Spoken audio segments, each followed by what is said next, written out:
పోపుకి సరిపడా ఆయిల్, పోపు గింజలు,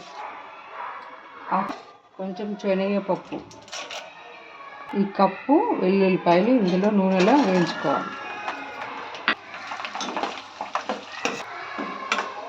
అలా 2 ఎండుమిరపకాయలు, 8 నిమ్మకాయలు కట్ చేసుకోవాలి. ఈ 3 నిమ్మకాయల రసం,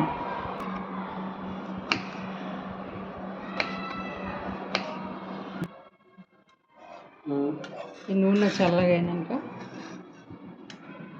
ఇందులో 1 కప్పు వచ్చినాయి. 8 నిమ్మకాయలకు 1 కప్పు వచ్చినాయి. 1/2 కప్పు కారం,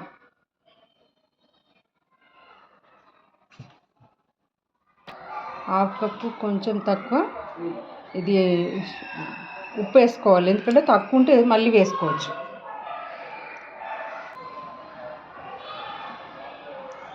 1/2 టీ స్పూన్ జీలకర్ర, మెంతులు వేయించి గ్రైండర్ చేసుకున్న పొడి, 3 నిమ్మకాయల నిమ్మరసం చూడండి, 1/2 కప్ కన్నా కొంచెం తక్కువ ఉంది, ఇది వేసుకోవాలి. మనం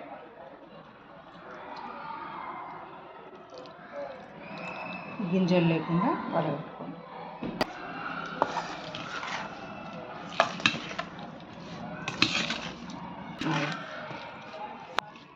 వెల్లుల్లి నిమ్మకాయల పచ్చడిది 3 రోజులు ఊరిన తర్వాత అన్నం చేసుకొని తినండి, చాలా బాగుంటుంది. ఇది హార్ట్కి కూడా చాలా మంచిది, సి విటమిన్ ఉంటుంది. ఇలా వెల్లుల్లిపాయలు ఎక్కువ వేసుకున్నాం కాబట్టి మీరు ఫస్ట్ ముద్దకు ఇది తిని చూడండి, ఆరోగ్యానికి చాలా మంచిది.